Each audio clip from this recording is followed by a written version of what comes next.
तो आपके सभी all subjects classes are being held regularly लग रही है ना क्लासेस? आवाज नहीं आ रही आपको? I think your mics are off. Sir आ रही है आवाज। आ रही है ना? मतलब यस सर। आपकी क्लासेस लग रही है ना? All classes are being held regularly और there is any discontinuity in that? मतलब कुछ यस ऐसे सर। है कि कोई लग नहीं रही हो? एग्रोनॉमी में आपके जो थी उसमें कोई प्रॉब्लम आई थी ना कि उनकी आवाज नहीं आ रही थी आपको यार? Yes sir. सर अब ठीक है पर। हाँ अब ठीक है ना? Now it is clear. वो वही मैंने पूछा था उनसे, वो मैं देखता रहता हूँ आपके बीच में ज्वाइन करके ना मॉर्निंग में। तो क्योंकि this is our responsibility to give you the inputs. आपको पढ़ाना जो है, आपको कुछ ना कुछ you must learn.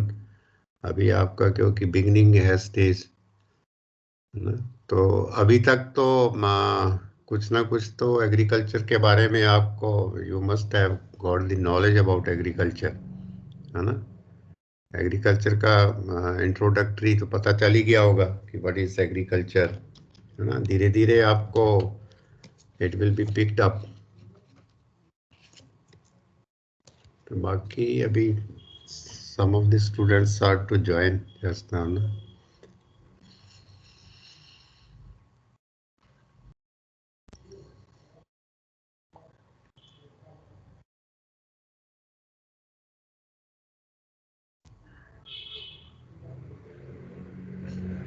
Richa is not there, then Anjali, Raghu Mahajan, Amandeep.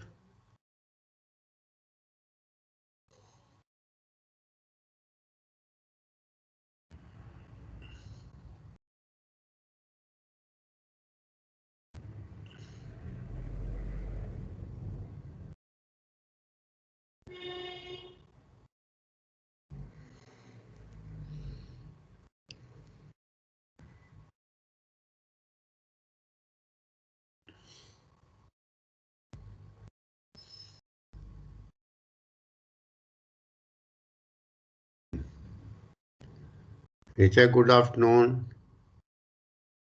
Good afternoon, sir.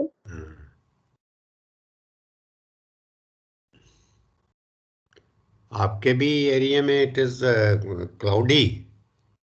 मतलब ये आज तो it's not sunny day today, Yes, sir. है ना? आपके तो you are near to Dalhousie and Chamba, तो आपके ठंड बढ़ गई होगी अब, Yes, sir. है ना? तो सडन चेंज आ गया क्लाइमेट में, there is sudden change in climate. ठीक है, तो now the frost will also, in the night there will be the frost, है ना? तभी क्या है कि वही ना, मैं कुछ 2-4 मिनट आपके साथ जरूर डिस्कस करता हूँ जो भी रिगार्डिंग दिस करंट जो क्लाइमेटिक कंडीशंस होती हैं या कुछ भी है। तो now the frost season will start, तो it will affects the crop. ठीक है ना? ये क्रॉप को अफेक्ट करता है, जिसको आप कोहरा कहते हो ना, कोहरा जम जाता है।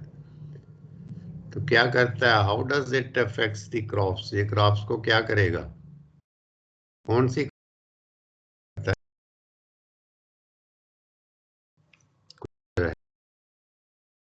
नॉलेज में एरिया में? क्यों अर्शद, आपको कुछ any knowledge you will be having कि नो सर। ये फ्रॉस्ट है ना, अभी कोहरा जमेगा आपके तो बर्फ पड़ जाती है यहाँ, तो अभी देर विल बी फ्रॉस्ट। अभी मिस्ट है ना हमारे यहाँ चल रही, तो then there will be the frost at night. ठीक है ना? कोहरा जम जाता है, when early in the morning you get up and see the some sort of ice cubes are there. तो ये क्या करते हैं, ये तो सिर्फ 1-2 मिनट लेंगे, then we will start our topic. तो ये जो फ्रॉस्ट रहेगा ना, ये सीवियर कोल्ड रहती है, उसके बाद में फ्रॉस्ट आता है नाइट को, तो it affects, it damage the crops, particularly ये जो आपकी वेजिटेबल्स हैं जैसे टोमेटो एंड पोटैटो, ठीक है ना, आप उसका देखोगे कि उनके जो पत्ते होते हैं ना, लीव्स, वो बर्न हो जाते हैं, they turn to reddish colour, ठीक है, उसका मतलब दे श्रिबल आल्सो एंड श्रिंकल्ड, तो उसके जो पत्ते हैं वो मुड़ जाते हैं और दूसरा बर्न हो जाते हैं, बर्न करके रेड कलर हो जाता है, particularly this tomato and potato crop, ठीक है। तो इसका क्या रहता है कि अभी आप देख रहे हो कि साइंस है सो डेवलप्ड कि जो फॉरकास्टिंग वो पहले ही आ जाती है। आवाज आ रही ना मेरी सबको? Yes sir. Yes sir. हाँ, मतलब अभी क्या है कि ये आपका है एक्चुअल में, ये जो वेदर के साथ रिलेटेड है, एग्रोमेट्रोलॉजी है सब्जेक्ट, शायद आपको लगेगा कि अभी पता नहीं निकाल दिया उन्होंने। Weather forecasting is related to the agrometeorology, ठीक है ना, एग्रोमेट्रोलॉजी है, this is regarding the relationship of the crops with the environment, ठीक है ना। तो ये अभी इसमें क्या है कि ये इंडियन मेट्रोलॉजिकल डिपार्टमेंट है, आईएमडी बोलते हैं उसको, इंडियन मेट्रोलॉजिकल डिपार्टमेंट। ये आपकी जो फॉरकास्टिंग आती है कि कल बारिश पड़ेगी, जहाँ 2-3 दिन बादल छाए रहेंगे, हवा चलेगी, ठीक, तो ये सब आईएमडी है, Indian meteorological department, that is situated at placed at Poona, ठीक है ना। पूना कहाँ पे है? आपका जनरल नॉलेज से ही देखते हैं, कहाँ किस स्टेट में है पूना? PUNE पूना, पूना कौन सी स्टेट में है बताओगे कुछ थोड़ा सा? महाराष्ट्र में महाराष्ट्र में, इट इज इन महाराष्ट्र, जैसे बॉम्बे के पास में है, तो बॉम्बे इज इन महाराष्ट्र ना, मुंबई जिसको आजकल मुंबई बोलते हैं, पहले ना, पहले, और ये नियर टू मुंबई और पूना है, तो YMD है, इंडियन मेट्रोलॉजिकल डिपार्टमेंट। तो इंडियन मेट्रोलॉजिकल डिपार्टमेंट आगे फिर ये रीजनल ऑफिस हैं उनके, तो दे फॉरकास्ट रिगार्डिंग दिस वेदर, ठीक है ना, तो वेदर की फॉरकास्टिंग करते हैं और बता देते हैं फार्मर्स को पहले ही। अभी भी आप देखोगे कि इवन हमारे यहाँ पे जो आपको दिखाएंगे अगर टाइम जैसा जैसा वक्त आएगा आगे, कि पंजाब एग्रीकल्चर यूनिवर्सिटी जो लुधियाना में है, जहाँ से मैं पढ़ा हुआ हूँ, तो वहाँ भी एक मेट्रोलॉजिकल डिपार्टमेंट है, वो इंटरनेशनल लेवल का है, तो वो क्लाइमेटोलॉजी का, अब उसका नाम उन्होंने क्लाइमेटोलॉजी डिपार्टमेंट रखता है, क्लाइमेट के साथ रिलेटेड। तो वहाँ पे भी सभी ये काफ़ी सैटेलाइट टाइप इंस्ट्रूमेंट्स लगे हुए हैं, तो ये फॉरकास्ट दी वेदर जो आगे आने वाला है। तो इससे क्या है कि this advisory is issue to the farmers, farmer को एक एडवाइजरी इशू करते हैं कि ऐसे ऐसे ये फ्रॉस्ट आने वाला है, तो यू प्रोटेक्ट योर क्रॉप्स। तो जैसे ये बता देते हैं कि यू पोस्टपोन योर सोइंग, आप सोइंग, अभी ये सबके लिए बेनिफिशियल हो गया है। जब आप गूगल पे जाओ और just you can search out the weather forecasting, तो आप अपने कई ऐसे जो काम है, कहीं आपको जाना है आउट ऑफ स्टेशन, जहाँ कोई आपको काम घर के साथ रिलेटेड करना है, तो आपको पता चल जाता है कि आप बारिश होने वाली है 2 दिन में, so you can do you can postpone your according farmers के लिए भी it's very beneficial for them कि वो अपना जो भी कोई एग्रीकल्चर ऑपरेशंस होता है, एग्रीकल्चर ऑपरेशंस जैसे कोई स्प्रे करना है, इंसेक्टिसाइड, पेस्टिसाइड, ठीक है ना, और वो उसको पोस्टपोन कर सकते हैं, क्योंकि बिकॉज रेनी सीजन में उसका कोई इफेक्ट नहीं आएगा ना। दे अगर इंसेक्टिसाइड उसको स्प्रे करेंगे, it will not affect the crop, it will not have the that beneficial effect. तो इसके लिए दैट्स वाई फॉरकास्टिंग का बहुत फायदा है। तो अभी जैसे मैंने फ्रॉस्ट की बात कर रहा था कि आप आने वाले टाइम में ये करेंगे, दे विल फॉरकास्ट कि there will be Frost.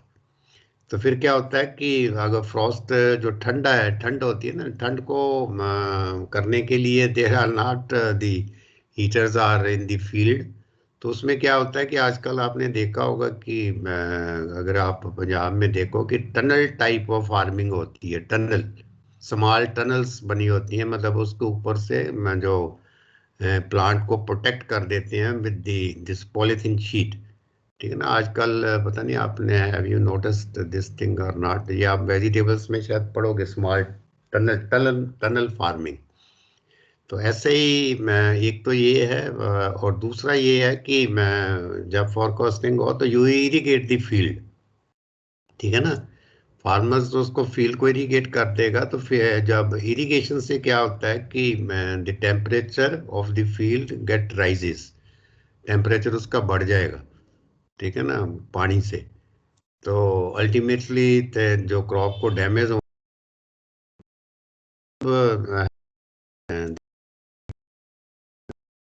Conditions, वो मैं आपको बताता रहता हूँ साथ साथ में कि you must be aware about it. क्योंकि ये मेरे में है कि मैं I always tell you the current जो भी हो रहा होता है। ठीक है ना। बाकी एनीथिंग आपने कुछ नोटिस किया हो तो दो चार मिनट आप भी यू मस्ट शेयर।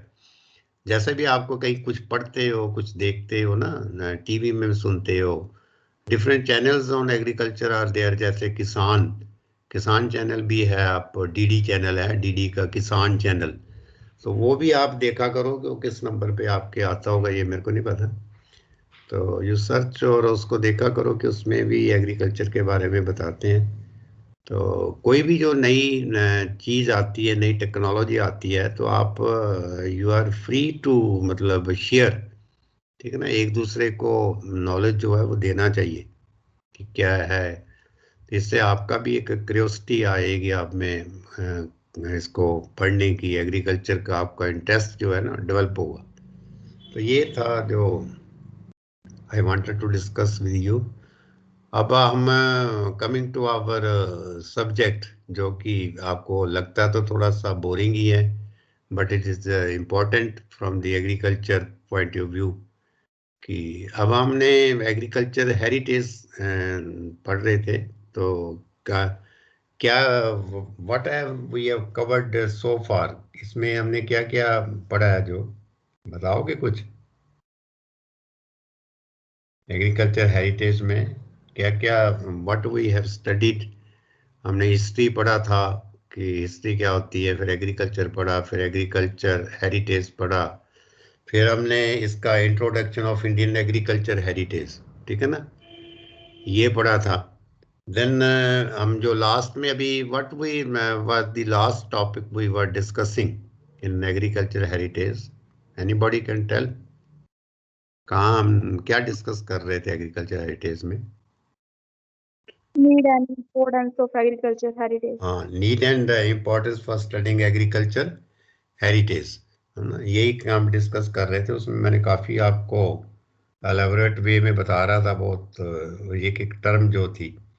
तो उसमें हमने ये काफ़ी उसमें कहा था, एक तो कि irrational use of chemical fertiliser, insecticide and exploration of natural resources is threatening the agro ecosystem, ये भी हमने उसमें डिस्कस किया था।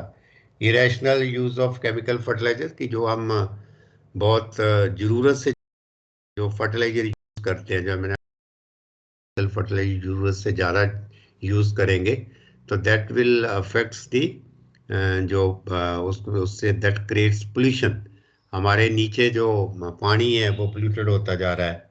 ठीक है ना। तो ये it is affecting the environment also. और फिर ताकि सॉइल इज गेटिंग इम्परविश्ड, ये भी मैंने आपको बताया कि सॉइल जो है पोल्यूटेड हो रही है, ये आपने लिख लिया था ये वाला, water and getting polluted, and there is an increasing erosion of plant and animal genetic resources, ठीक है ना।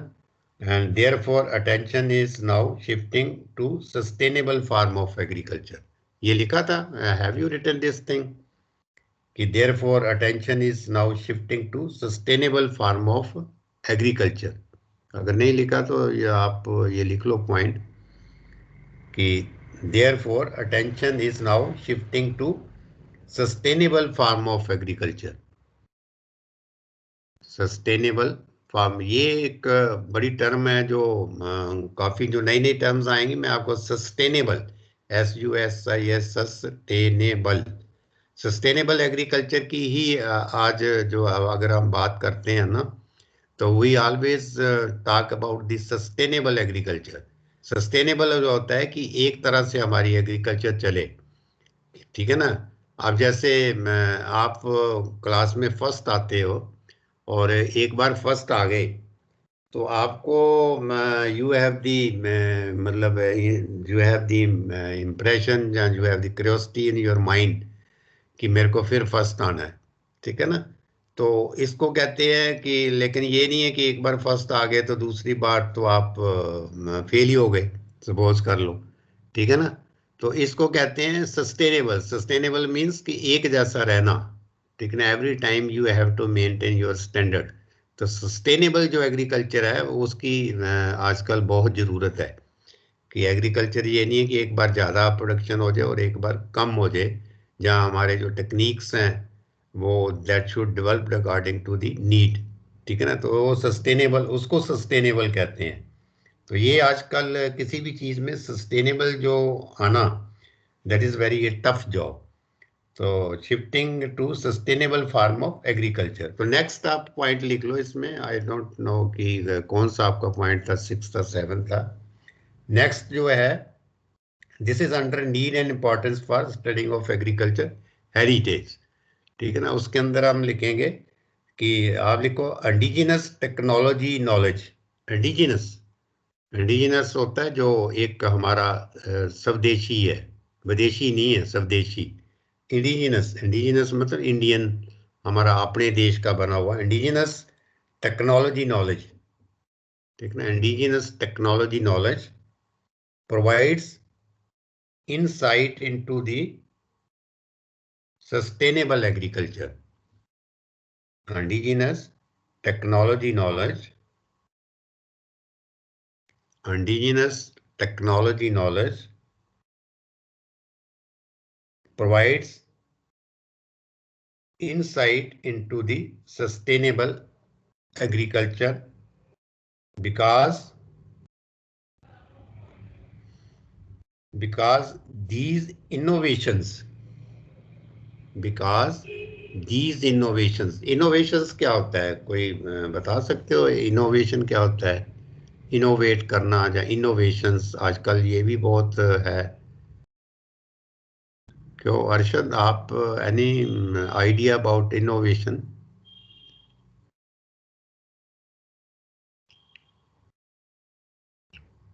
कोई पंकज आप ही बताओ, एनीथिंग।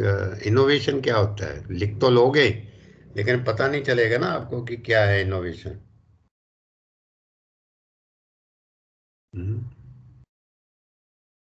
क्या होता है इनोवेशन? कुछ तो आइडिया होगा ना आपको, पंकज।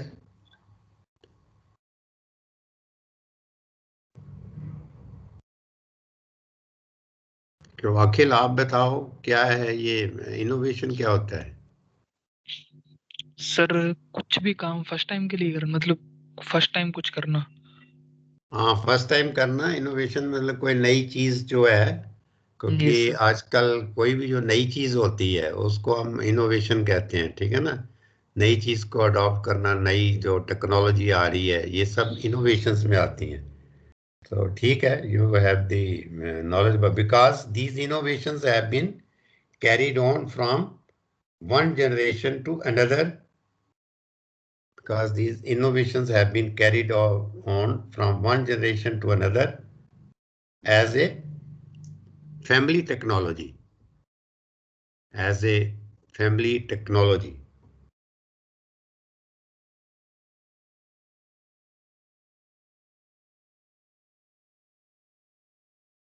ठीक है ना। फैमिली टेक्नोलॉजी में मीन्स कि जो उनको अपने जो उनकी एक्सपीरियंस से, जो आप उनकी प्रैक्टिस से नई चीज़ें जो वो निकालती है फार्मिंग कम्युनिटी या फार्मर्स, तो वो एक उसको कहते हैं फैमिली टेक्नोलॉजी, ठीक है ना। The next point is there are several examples of valuable, there are several examples of valuable traditional technology in India. There are several examples of valuable traditional technologies. Traditional जैसे होती है पुरानी technology. There are several examples of valuable, लेकिन वो बड़ी कीमती हैं. There are several examples of valuable traditional technology in India, but unfortunately,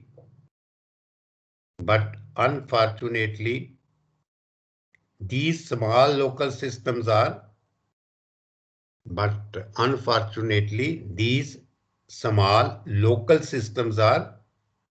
dying out. But unfortunately, these local small systems are dying out. Means कि जो हमारी traditional practices हैं, वो कहते हैं कि ये हमारी बदकिस्मती है कि जो हमारे traditional system है वो खत्म होते जा रहे हैं. इसका मतलब ये है, ठीक है ना? There are several examples of valuable traditional technology in India, but unfortunately, these small local systems are dying out. Die होता है मरना या खत्म होना, तो यहाँ मरने की बात नहीं है, यहाँ खत्म होने की बात है कि this is dying, these are dying out. तो ये इसमें इंपॉर्टेंस में आता है. देन इट इज इम्पोर्टेंट कि ये बहुत महत्वपूर्ण है. It is important that we collect document, comma डाल के कलेक्ट करें, document and analyse document and analyse these technology जो पुरानी टेक्नोलॉजीज हैं. Document analyse these technology so that the scientific principle basis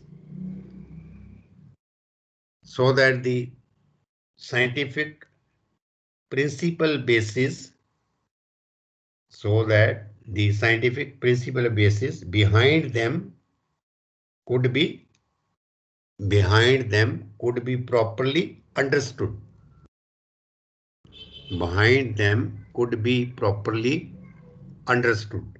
मतलब है कि जितनी भी ये बड़ा जरूरी है कि जो पुरानी टेक्नोलॉजी है उसको एनालाइज करें, उसका विश्लेषण करें, उसको समझें, उसको देखें, ठीक है ना?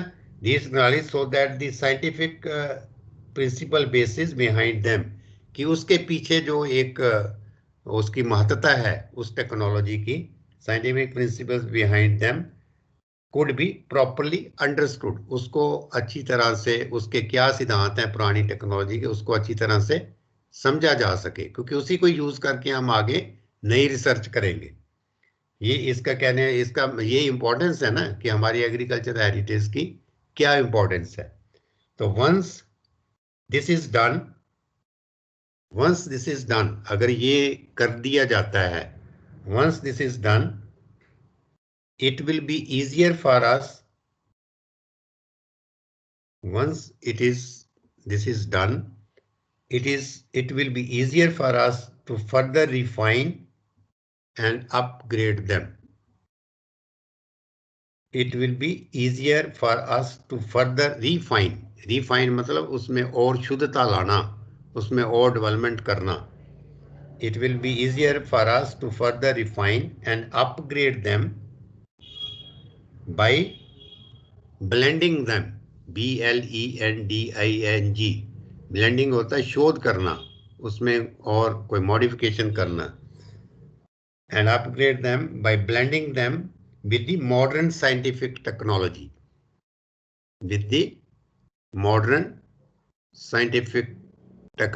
कि दोनों का मिश्रण हो, एक पुरानी चीज का और एक जो मॉडर्न टेक्नोलॉजी है, दोनों का मिश्रण हो, उसको ब्लेंडिंग कहते हैं, ठीक है ना? तो ये था कि इट इज इम्पॉर्टेंट, जो मैंने अभी आपको बोला, it is important that we collect documents and analyse these technologies so that the scientific principle basis behind them could be properly understood. Next, once this is done, it will be easier for us to further refine and upgrade them by blending them with the modern scientific technology.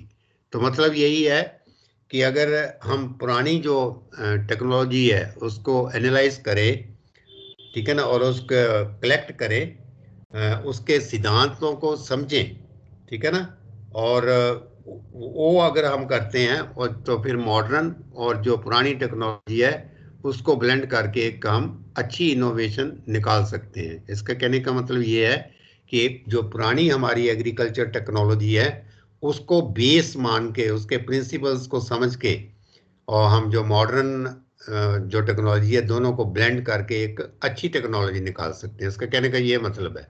तो मतलब जो हमारी पुरानी ancient agriculture है उसकी आजकल की जो मॉडर्न टेक्नोलॉजी है उसमें ये इम्पोर्टेंस है।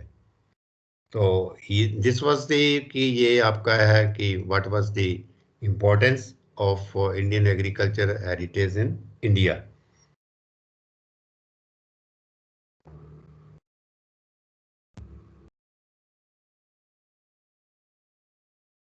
तो नेक्स्ट हम करेंगे, now we will shift to the next topic जो आपका है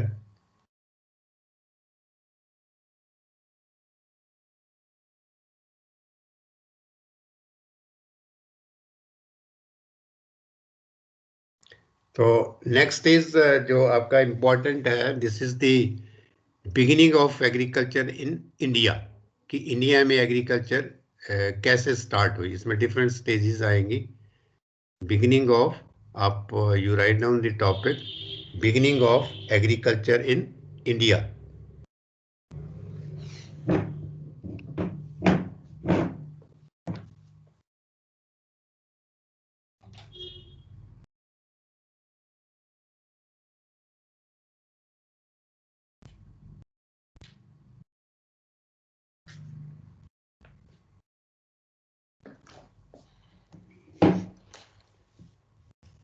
So you write down under this beginning of agriculture in India, demographic pressure, DEMO। मैं आपको बताऊंगा क्या है। मैं ये होता है कि पॉपुलेशन प्रेशर, आप यही लिख लो, population pressure.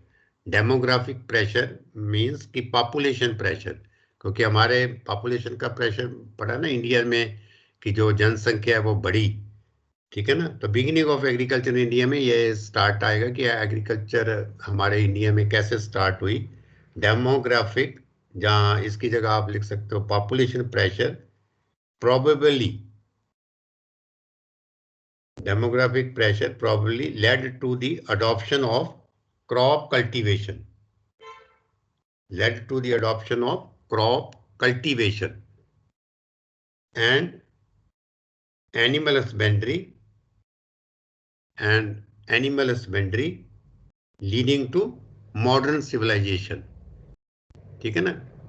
Leading to modern civilisation मतलब population pressure probably led to the adoption of crop cultivation and animal husbandry leading to modern civilization, कि जैसे जैसे जनसंख्या बढ़ी उसके हिसाब से हमें क्रॉप की कल्टीवेशन, फसलों की जो बिजाई है वो करनी पड़ी, क्रॉप को उगाना पड़ा।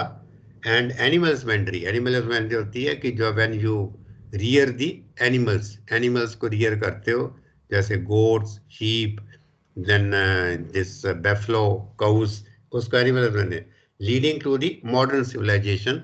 और जो हमारी नई जो आजकल की सिविलाइजेशन है वो डेवलप हुई। तो next is second, you write down next, consumer demand. Next, consumer demand within a constrained space। Consumer demand होता है कि लोगों की जब डिमांड बढ़ी, जैसे आप लोग, जो फार्मर है वो क्या है, he is the producer, farmer producer है, और हम सब जो लोग हैं जो फार्मर नहीं है, they are the consumer. Consumer means कि हम उस चीज़ को मतलब उसका कंजम्पशन करते हैं, उसको खाते हैं, ठीक है ना। तो we are the consumer. Next, consumer demand, जो कंज्यूमर की डिमांड आई within a constrained space, consumer demand within a constrained space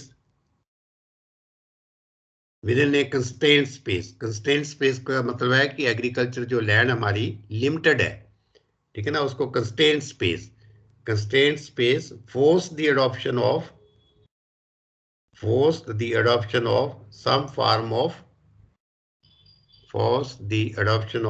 some form of intensive agriculture, ठीक है ना, इंटेंसिव एग्रीकल्चर। अब इस लाइन का आया, did you understood about this particular ये लाइन जो मैंने बोली है? कुछ had you got any knowledge about it? तभी मैं आपको साथ साथ में ना, क्योंकि थोड़ा सा आपको लगेगा कि this is beyond your standard level, तो मैं इस करके एक एक वर्ड को आपको इसका मीनिंग बता के या इसका क्या है, तभी मैं आगे चल रहा हूँ, ठीक है ना। मतलब कंज्यूमर डिमांड, जो कंज्यूमर के, क्योंकि जब जनसंख्या बढ़ेगी तो उनकी डिमांड भी बढ़ेगी, ठीक है ना, with in A constraint space. लेकिन हमारे पास जो एग्रीकल्चर लैंड है वो लिमिटेड है, ठीक है ना। Constraint space force the adoption of some form of intensive agriculture. तो हमें इंटेंसिव एग्रीकल्चर की करनी पड़ी। मींस इंटेंसिव एग्रीकल्चर, जैसे मैंने आपको बताया था कि दो वर्ड हैं, एक इंटेंसिव है, एक एक्सटेंसिव है। इंटेंसिव होता है कि हमें पर एकड़ जो हमारे पास एरिया है उसमें ज़्यादा से ज़्यादा प्रोडक्शन लेनी, तो हमें ज़्यादा से ज़्यादा प्रोडक्शन लेनी पड़ी क्योंकि हमारे पास एरिया लिमिटेड है। तो एक्सटेंसिव कल्टीवेशन होता है कि एरिया अंडर कल्टीवेशन बढ़ाना, उसको एक्सटेंसिव कहते हैं। इंटेंसिव होता है कि जो हमारे पास एरिया है उसमें ज़्यादा प्रोडक्शन लेना, ठीक है ना। तो ये है। तो next is other evidence of this trend is found in other evidence of this trend other evidence of this trend trend is found in Peru. Peru एक जगह का नाम है, कंट्री का नाम है। Found in Peru, Peru, Peru, where people domesticated camel and pigs, domesticated camels and pigs 2000 years before crop cultivation. 2000 years before crop cultivation. Before crop cultivation से पहले उन्होंने इन चीजों को पाला, रियर किया।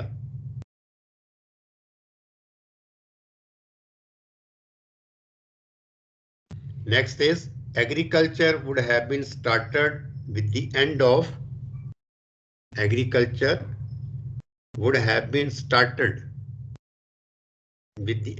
last ice age.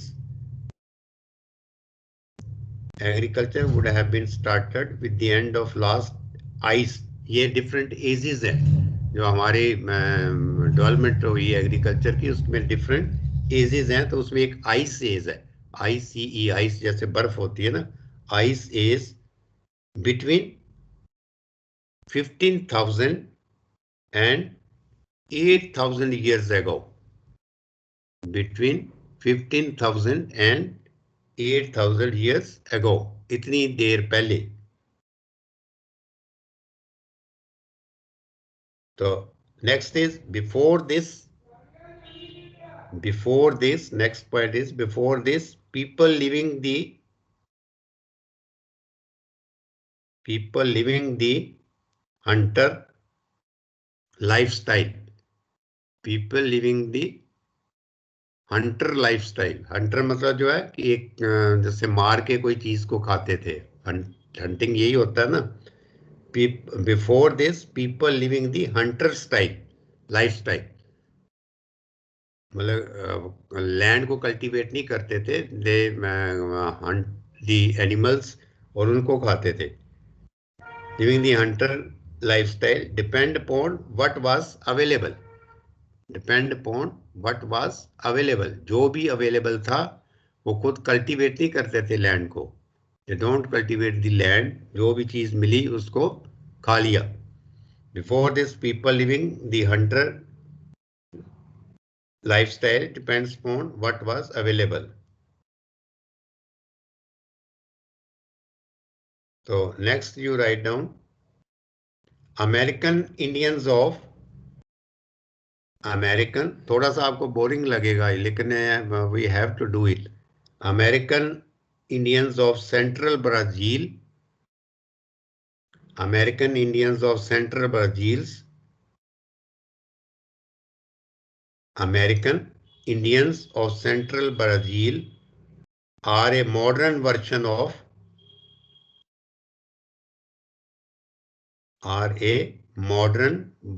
of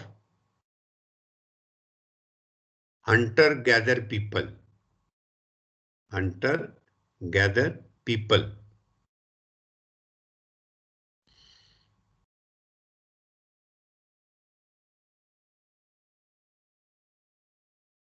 तो next अब लिखो with chicken crops, with chickens, आप ऐसे लिख के with chickens, comma, crops such as corn,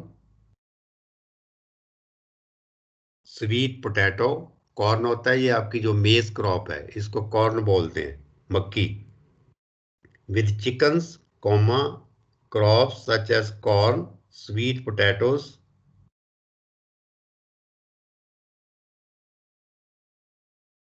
and a hunting lifestyle,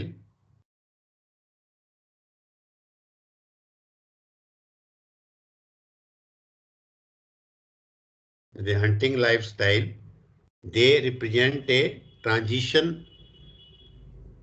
आप लिखो फिर मैं आपको बताता हूँ, they represent a transition, TRANSITION,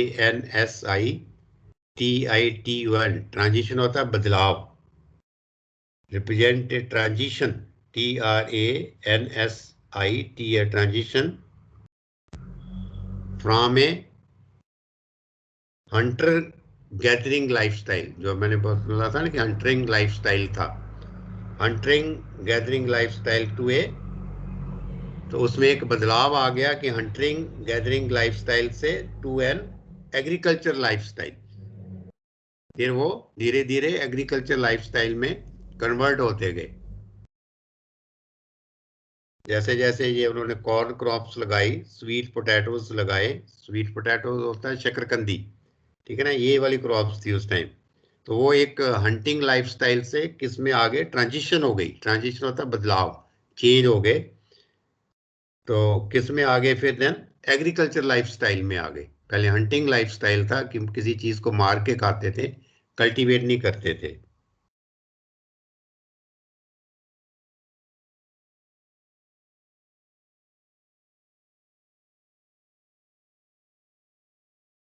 तो next is women worked in groups to gather fruits. तो वुमेन क्या काम करती थी, वुमेन वर्कड इन ग्रुप्स में काम करती थी, to gather fruits, to gather means इकट्ठे करती थी फ्रूट्स, नट्स, NUTS, नट्स होते हैं जैसे आपके ये बादाम वगैरह, फिर ये काजू वगैरह, ये नट्स हैं, and plants from the same forest, women worked in groups to gather fruits, nuts and plants from the same forest where the men hunt, जहाँ की जो आदमी थे वो हंटिंग का काम करते थे और ये फ्रूट्स वगैरह फॉरेस्ट में इकट्ठे करती थी। तो नेक्स्ट इज आयरन, आप लिखो ये फिर मैं बताता हूँ, आयरोनिकली, IRONICALLY,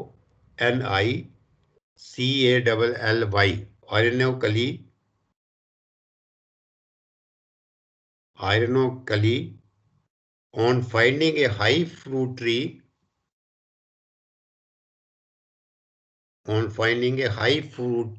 जो एक बहुत बड़ा फल के पेड़ थे, बड़े बड़े थे, on finding a high tree, they cut it down, उसको उन्होंने काट दिया, फ्रूट के ट्री को काट देते थे। On finding a high fruit tree, they cut it down with a metal axe, axe होता है जो आपकी कुल्हाड़ी, METAL, metal axe, तो क्या करते थे, उसको क्यों काटते थे, cut it down with a metal axe to harvest the ripe fruit, to harvest the ripe fruit, जो फ्रूट पका होता था उसको तोड़ने के लिए, तो उसको पेड़ को काट देते थे, harvest the ripe fruit. So next you write down under this point domestic crops and animals, domestic crops and animals become more important. ठीक है ना, domestic means घरेलू, घरेलू crops and animals become more important as food than wild animals and plants. तो फिर धीरे धीरे उनको ये वाले जो वाइल्ड एनिमल्स होता है, जो जंगल में एनिमल्स होते हैं, जब उन्होंने अपने घर में ये पालने शुरू कर दिए एनिमल्स और क्रॉप्स जो हैं वो घर में लगानी शुरू कर दी, तो more important as food then wild animals and plants.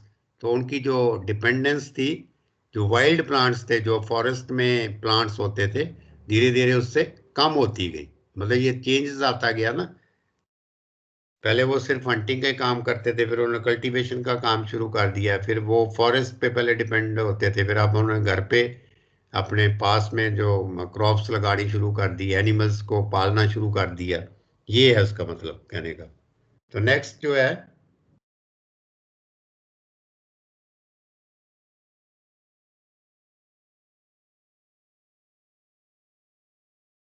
Agriculture is relatively new.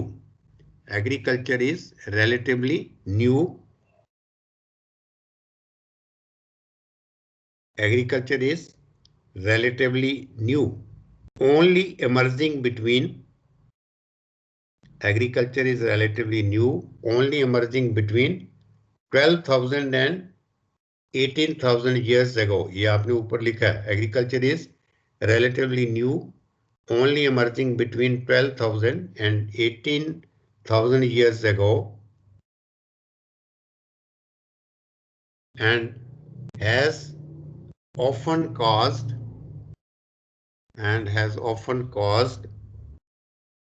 cause मतलब इसका कारण है, and has often caused environmental damage,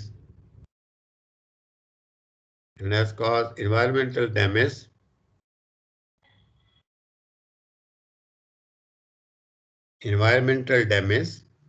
but has led to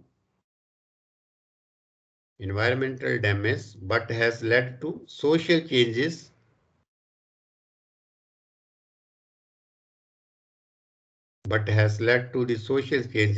that have allowed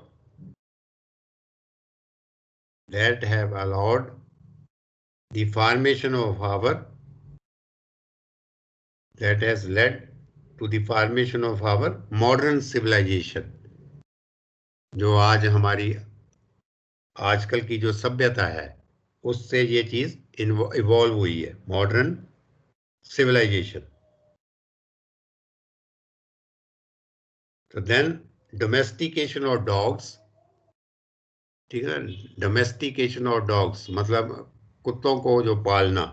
then the domestication dogs and turkeys भी जो है ना, ये birds का, ये जैसे बतखें होती हैं बोलते हैं. The domestication of dogs and Turkey's followed agriculture.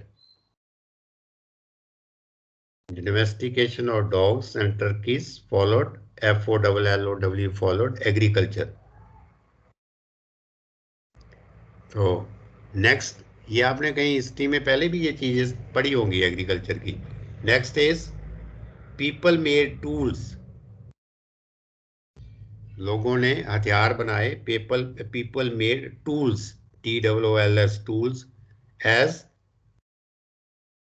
Bone reaping knives. Bone BONE bone के मतलब हड्डियों के. Tools such as bone reaping knifes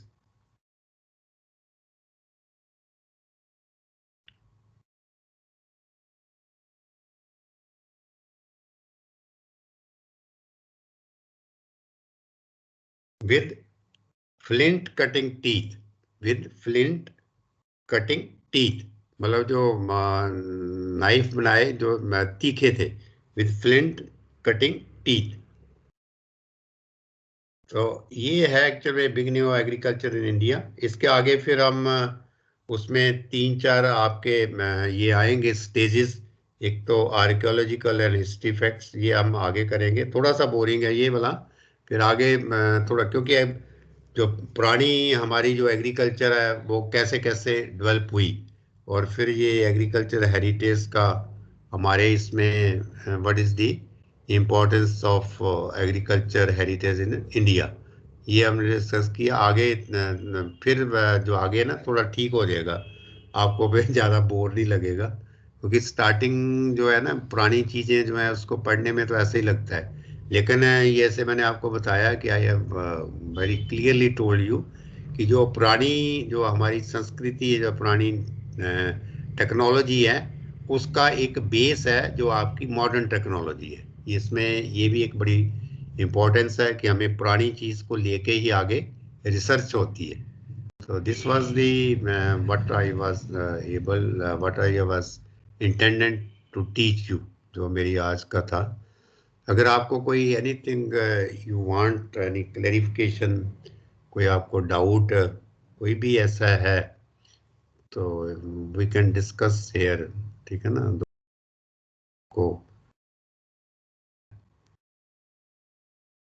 एक वीक में एक ही है सब अपना लेक्चर, तो इसमें सिलेबस भी कोई ज़्यादा नहीं है, we will be able to cover your syllabus in time, ठीक है।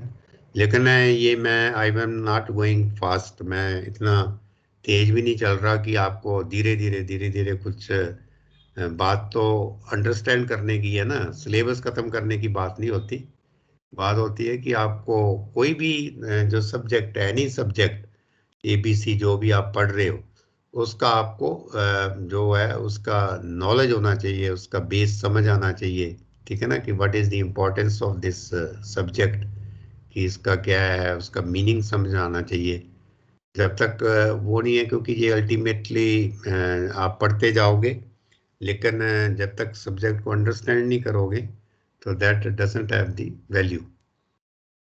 तो यही था कि what I was intended to teach you. अगर आपको एनीथिंग यू वांट क्लैरिफिकेशन तो आप पूछ सकते हो ना मेरे को, otherwise we will finish here.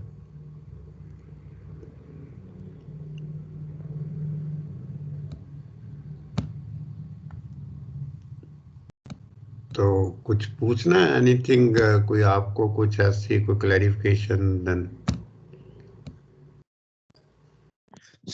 Sir आप सिलेबस भेज देना। हाँ सिलेबस भेज देना आप। क्या भेजना है? बस हाँ वो मैं भेज दूंगा, ठीक है ठीक है। चलो मेरे ख्याल आपका नेक्स्ट क्लास भी है, इंग्लिश की क्लास है। सर इंग्लिश की। हाँ ठीक है then, okay then, all the best, thank you.